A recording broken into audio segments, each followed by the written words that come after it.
بہن کے نکاح کے وقت اس کی ساس نے شرط رکھ دی کہ میں ان کی بیٹی جو شادی سے پہلے حاملہ ہو گئی تھی میں اس سے نکاح کروں گا ورنہ وہ بارات نہیں لائیں گی۔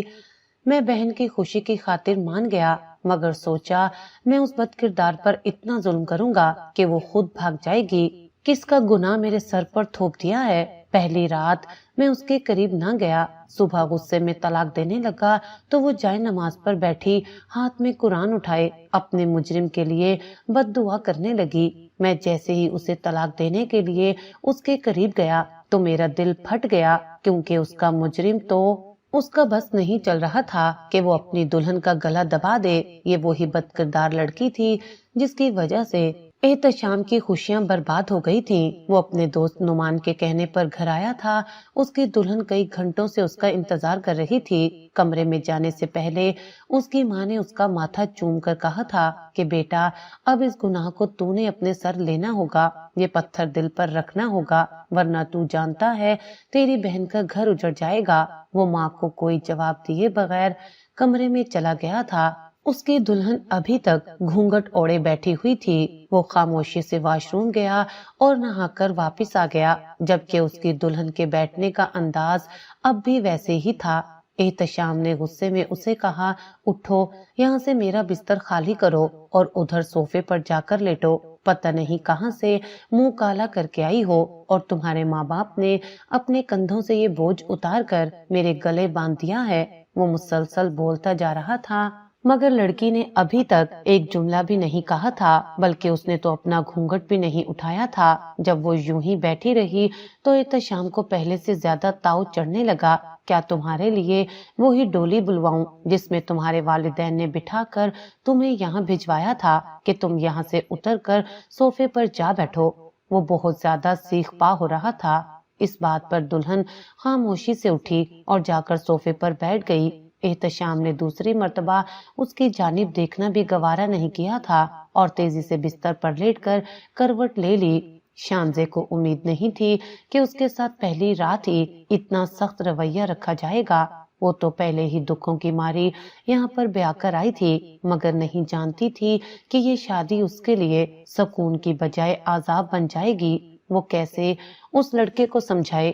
نہ تو وہ اس کا نام جانتی تھی نہ ہی کچھ اور وہ بھی اس کی تو عمر ہی نہیں تھی شادی کی، محض 19 سال کی تو تھی وہ۔ جب احتشام کو اس نے کروٹ لیے دیکھا تو خاموشی سے اپنا گھونگھٹ اٹھا کر ایک جانب رکھ دیا۔ لہنگے کے نام پر اس نے صرف فراک پہن رکھی تھی، وہ بھی اپنے بھائی کی شادی کے لیے ہی بنائی تھی، مگر کہاں جانتی تھی وہ کہ اسی فراک میں اسے کھڑے پیروں رخصت کر دیا جائے گا۔ شاید وہ شادی کبھی نہ کرتی اگر ابا کا تھپڑ اس کا چہرہ لال نہ کر دیتا۔ یہ سوچتے ہی اس کی آنکھیں پانی سے بھر گئیں، جنہیں بے دردی سے رگڑ کر وہ واش روم میں گھس گئی اور رگڑ رگڑ کر منہ دھو لیا۔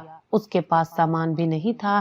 اماں نے وعدہ کیا تھا کہ کل وہ اس کا سارا سامان بھجوا دیں گی، سو ابھی اس بھاری بھرکم فراک میں سونے کے علاوہ اس کے پاس کوئی دوسرا آپشن بھی موجود نہیں تھا سوائے اس کے کہ وہ احتشام کی ٹراؤزر شرٹ پہن لیتی۔ مگر جس قدر غصے میں وہ کمرے میں داخل ہوا تھا، شانزے یہ خطرہ نہیں مول لے سکتی تھی۔ سو بالوں کو جوڑے میں باندھ کر وہ صوفے پر لیٹ گئی اور اپنا دوپٹہ چادر کی مانند اوپر لے لیا۔ صبح احتشام کی آنکھ جلدی ہی کھل گئی تھی۔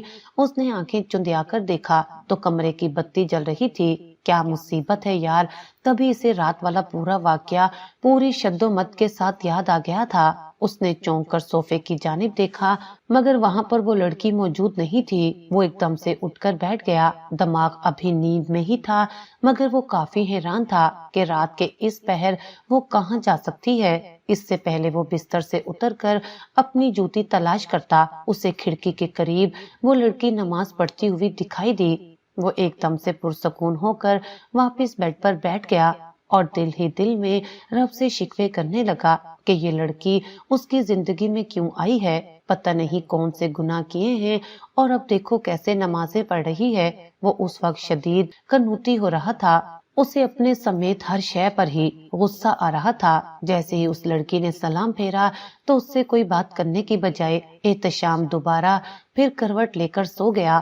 اس کے سر کا درد ابھی تک ختم نہیں ہوا تھا۔ شانزے نے شوہر کا اٹھنا محسوس تو کر لیا تھا، لیکن پھر وہ دوبارہ سو جائے گا، اسے یہ امید بالکل بھی نہیں تھی۔ اس کا خیال تھا ہو سکتا ہے وہ بھی فجر کی نماز پڑھے، کیونکہ ان کے گھر نماز کی پابندی کا بہت زیادہ خیال رکھا جاتا تھا۔ نماز پڑھنے کے بعد شانزے نے کمرے کی لائٹ بجھائی اور واپس صوفے پر آ کر لیٹ گئی۔ صبح جب دوبارہ اس کی آنکھ کھلی تو احتشام کمرے میں نہیں تھا۔ وہ خاموشی سے اٹھ کر بیٹھ گئی، تبھی کمرے کا دروازہ ہلکے سے بجا۔ اس نے دیکھا سامنے احتشام کی ماں کھڑی ہوئی ہے۔ بیٹی اٹھ گئی ہو تم؟ تمہاری اماں نے بتایا تھا کہ تمہارا سامان کمرے میں لاک ہو گیا ہے اور آج وہ سب کچھ بھجوائیں گی، لیکن مہمان بھی آئے ہوئے ہیں باہر، تو میں تمہارے لیے یہ جوڑا لے کر آئی ہوں، پہن کر اچھی طرح تیار ہو جاؤ۔ انہوں نے وہ کپڑے رکھے اور جیسے ہی پلٹنے لگی تو شانزے نے انہیں نرمی سے پکارا، آنٹی کیا آپ بھی مجھ سے ناراض ہیں؟ وہ چھوٹی سی لڑکی کل سے بہت زیادہ ڈر چکی تھی۔ پوری دنیا اچانک ہی اس کے خلاف ہو گئی تھی، حالانکہ اس نے کچھ ایسا ویسا کیا بھی نہیں تھا۔ ساس نے مسکرا کر شانزے کو دیکھا اور نرمی سے واپس مڑ کر اس کے بالوں کو سہلاتے ہوئے بولی، نہیں بچے، میں کیوں تم سے ناراض ہوں گی؟ پریشان نہیں ہو، مجھے پتا ہے احتشام کا رویہ بھی تمہارے ساتھ اچھا نہیں رہا ہوگا، لیکن یہ سب کچھ جتنا اچانک ہوا ہے اسے کچھ وقت دو، وہ ٹھیک ہو جائے گا۔ وہ میری اولاد ہے، میں اسے جانتی ہوں اچھی طرح، ابھی غصے میں ہے لیکن تمہارا بہت خیال رکھے گا۔ بس ایک بات کا دکھ ہے، تمہارے والدین اگر ذرا سا بھی اشارہ کر دیتے کہ وہ تمہیں ہماری بہو بنائیں گے تو ہم تیاری کر کے آتے، ہمیں اعتراض نہیں تھا، آخر احتشام کی بھی تو شادی کرنی تھی نا۔ اب کی مرتبہ وہ شانزے کے ساتھ بیٹھ کر نرمی سے کہنے لگی، آنٹی مجھے خود نہیں علم تھا، پلیز آپ انہیں معاف کر دیں، اگر آپ لوگوں کو یہ اچھا نہیں لگا تو میں یہاں سے چلی جاؤں گی۔ اس نے جذبات میں آ کر کہا تو وہ جلدی سے بولی، نہیں بیٹی، اب دوبارہ ایسی غلطی مت کرنا، تم ہمارے گھر کی بہو ہو، چاہے ہماری خوشی سے آئی ہو یا ہماری خوشی کے بغیر، مگر اب تم یہاں کی عزت ہو اور تمہیں بھی ہماری عزت کا خیال رکھنا ہوگا، سو ایسی ویسی کوئی حرکت نہ کرنا جس پر ہم سب لوگ پچھتائیں۔ شانزے ان کی بات سن کر رونے لگی، پھر آہستہ آہستہ اس میں ساری بات انہیں بتا دی، جسے سننے کے بعد وہ اس کا ماتھا چوم کر بولی، کوئی بات نہیں، یہ سب جس نے بھی کیا ہے وہ اس کا انجام ضرور بھگتے گا، لیکن بیٹی مجھے تم سے کوئی شکوہ نہیں ہے، میرا اللہ یہی چاہتا تھا تو یہی ہوا ہے، بس اب میری ایک ہی التجا ہے، تم ایسا کچھ بھی مت کرنا جو ان باتوں کو سچ ثابت کرے۔ آنٹی میں آپ سے وعدہ کرتی ہوں آپ کو کبھی بھی شرمندہ نہیں کروں گی، کل رات میرے لیے تو میرے گھر والے ایک طرح سے مر چکے تھے۔ شانزے بہت زیادہ جذباتی ہو رہی تھی، اس کی ساس نے نرمی سے اس کے بال سلائے اور کہا، چلو اب رونا بند کرو اور تیار ہو کر باہر آ جاؤ، کسی کو بھی کچھ بھی مت بتانا، میں سنبھال لوں گی سب کچھ، سمجھ رہی ہو نا؟ شانزے نے نرمی سے اس بات میں سر ہلایا تو وہ کمرے سے باہر چلی گئیں۔ جبکہ وہ اٹھ کر تیار ہونے لگی، کپڑوں کے علاوہ اس کے پاس کچھ بھی نہیں تھا، ویسے بھی اسے میک اپ کی ضرورت نہیں تھی کیونکہ وہ قدرتی طور پر ہی بہت زیادہ گوری اور خوبصورت تھی کہ کوئی ایک مرتبہ اسے دیکھتا تو دیکھتا ہی رہ جاتا۔ وہ تیار ہو گئی تو اس کی نند اسے اپنے ساتھ باہر لے آئی۔ باہر سبھی رشتہ دار موجود تھے، وہ اسے عجیب و غریب نگاہوں سے دیکھ رہے تھے جس سے شانزے کافی پریشان ہو رہی تھی۔ وہ خاموشی سے جا کر اپنی ساس کے پاس بیٹھ گئی، ابھی اسے وہاں بیٹھے کچھ ہی دیر ہوئی تھی جب احتشام گھر میں داخل ہوا۔ شانزے نے اسے ایک نگاہ دے کر منہ موڑ لیا، لیکن احتشام جیسے ہی گھر میں داخل ہوا وہ شانزے کو دیکھ کر جہاں تھا وہیں رک گیا، کہیں وہ کوئی خواب تو نہیں دیکھ رہا تھا؟ نہیں نہیں، میں کوئی خواب نہیں دیکھ رہا، ایسا ہو ہی نہیں سکتا۔ اس نے خود کو پرسکون کرنے کی کوشش کی کیونکہ سامنے بیٹھی لڑکی اب اپنا رخ بھی موڑ چکی تھی اور احتشام کی ماں کے ساتھ بات کر رہی تھی۔ وہ دماغی طور پر بہت زیادہ الجھ گیا تھا، تبھی اپنی بہن کو بلایا اور پوچھا، یہ یہاں پر کیا کر رہی ہے؟ الشبا نے چونک کر اپنے بھائی کو دیکھا اور کہا، بھائی کیا ہو گیا ہے؟ آپ غصہ اب تھوک بھی دیں، جو ہونا تھا وہ ہو چکا ہے۔ احتشام نے چڑھ کر اپنی بہن کو دیکھا اور بولا، مجھے زیادہ ہدایتیں کرنے کی ضرورت نہیں ہے، جو تم سے پوچھ رہا ہوں صرف وہ بتاؤ کہ یہ لڑکی یہاں پر کیا کر رہی ہے؟ ایک کام کریں، آپ یہ سوال جا کر اماں سے پوچھیں، وہی آپ کو بتائیں گی کہ آپ کی بیوی آپ کے گھر میں کیا کر رہی ہے، مجھے تنگ مت کریں پلیز۔ یہ کہہ کر وہ وہاں سے چلی گئی، جبکہ احتشام اس کے جملے پر اٹک کر ہی رہ گیا۔ بیوی؟ کون میری بیوی؟ پچھلے چند ہی منٹوں میں اسے اتنا شدید جھٹکا لگا تھا کہ اسے اپنی بھی سمجھ نہیں آ رہی تھی۔ تبھی اپنی نگاہوں پر یقین کرنے کے لیے وہ دوبارہ سے اماں کے قریب گیا اور جا کر ان کے کان میں کوئی بات کہی، لیکن ساتھ ہی ساتھ کن اکھیوں سے وہ شانزہ کو بھی دیکھ رہا تھا۔ اب اسے یقین آ چکا تھا کہ یہ وہی لڑکی ہے، اس نے تو رات بھر سے اپنی بیوی کی شکل بھی نہیں دیکھی تھی۔ اماں نے اس کی بات پر سر ہلایا اور کہا، کوئی بات نہیں، پریشان مت ہو، ہم ناشتہ لے جائیں گے، اور تم ایسا کرو، بہو کو اندر کمرے میں چھوڑ کر میرے ساتھ چلو، ہم ناشتہ دے آتے ہیں۔ اماں نے شانزے کو اشارہ کیا کہ اب وہ کمرے میں چلی جائے، کیونکہ اگر ان کے جانے کے باوجود وہ باہر بیٹھی رہتی تو رشتہ دار خواتین اسے سوال پوچھ کر بہت زیادہ تنگ کر دیتی۔ اماں اسے احتشام نے چونک کر شانزے کی جانب اشارہ کرتے ہوئے پوچھا تو اماں سختی سے بولی، احتشام، یہ مذاق کا وقت نہیں ہے، نہ جگہ، جلدی چھوڑ کے آؤ اسے کمرے میں تیار ہوں، بس آ کر ناشتہ گاڑی میں رکھو۔ یہ کہہ کر وہ وہاں سے اٹھ گئی تو احتشام نے شانزے کو بھی اٹھنے کا اشارہ کیا۔ وہ بھی آہستگی سے اٹھ کر اس کے آگے آگے کمرے میں داخل ہوئی۔ ایسا کیسے ہو سکتا ہے کہ یہی میری بیوی ہے؟ کمرے تک آنے کے دوران نہ جانے کتنی مرتبہ وہ یہ بات سوچ چکا تھا۔ جیسے ہی وہ کمرے میں آئے تو شانزے خاموشی سے جا کر صوفے پر بیٹھ گئی، جبکہ احتشام نے اسے گہری نگاہوں سے دیکھا اور بولا، تم نے یہ سب مجھے پہلے کیوں نہیں بتایا؟ کیا نہیں بتایا میں نے؟ شانزے نے حیرت سے پوچھا۔ احتشام کو اس کی نگاہیں بہت زیادہ اجنبی لگی تھی، چہرے پر ایسا کوئی بھی شعبہ نہیں تھا جس سے وہ اندازہ کر پاتا کہ وہ اسے پہچان گئی ہے، بلکہ اس کا چہرہ تو سلیٹ کی مانند سپاٹ تھا، کچھ بھی پتہ نہیں چل رہا تھا۔ یہی کہ تم میری بیوی ہو یا تمہاری شادی مجھ سے ہو رہی ہے؟ احتشام نے گہرا سانس لے کر طنزیہ انداز میں کہا، اس میں بتانے والی کیا بات ہے؟ یہاں پر سبھی کو پتا ہے کہ میں آپ کی بیوی ہوں اور کل میری آپ کے ساتھ شادی ہوئی ہے۔ غالباً آپ کو بھی یہ بات پتا ہے، لیکن یہ الگ معاملہ ہے کہ آپ نے ابھی تک مجھے قبول نہیں کیا۔ قبول تو دور کی بات، میری شکل تک نہیں دیکھی۔ شانزے اس وقت بہت زیادہ بھری ہوئی تھی، اس نے سوچ لیا تھا کہ وہ احتشام سے کوئی گلہ شکوہ نہیں کرے گی، لیکن اب جب وہ بات کر رہا تھا تو اچانک ہی اس کا دل بھر آیا اور نہ چاہتے ہوئے بھی وہ احتشام کو چند سخت جملے بول چکی تھی۔ تم سے میں آ کر بات کرتا ہوں، یہ کہہ کر وہ وہاں سے چلا گیا، جبکہ شانزے اس کے رویے اور لہجے پر بہت زیادہ حیران ہو رہی تھی۔ وہ بہت زیادہ الجھن میں لگ رہا تھا، گویا کچھ کہنا چاہتا ہو مگر الفاظ نہیں مل رہے تھے، اور اس کے جملے بالکل یوں تھے جیسے کسی پرانے شناسا سے بات کر رہا ہو۔ حالانکہ رات کو جب وہ کمرے میں آیا تھا تو اس نے شانزے کو بہت زیادہ باتیں کی تھیں، اگر چاہتا تو تبھی اس کا گھونگھٹ اٹھا کر دیکھ سکتا تھا، لیکن اب وہ یہ کہہ رہا تھا کہ تم نے مجھے کیوں نہیں بتایا، تم میری بیوی ہو۔ وہ کیوں ایسا محسوس کرا رہا تھا جیسے مجھے پہلے سے جانتا ہو۔ شانزے بھی وہاں بیٹھی عجیب و غریب کشمکش میں پڑ چکی تھی، کیونکہ یہ احتشام رات والے احتشام سے یکسر مختلف اور الجھا ہوا لگ رہا تھا۔ جب کافی دیر سوچنے کے باوجود اسے کوئی بات سمجھ نہیں آئی تو جو ہو گیا دیکھا جائے گا پر چھوڑ کر وہ پرسکون ہو کر بیٹھ گئی۔ دوسری جانب احتشام پورا راستہ شش و پنج میں مبتلا رہا۔ اماں، آپ کو کیا لگتا ہے انہوں نے شانزے کی شادی کیوں کی ہے؟ احتشام نے اماں کو کھوجتی نگاہوں سے دیکھتے ہوئے پوچھا، کیوں یہ بات تم نے اپنی بیوی سے نہیں پوچھی کیا؟ اماں نے جواب دینے کی بجائے الٹا سوال کیا، پوچھ لوں گا، آپ تو بتائیں کیوں کی ہوگی؟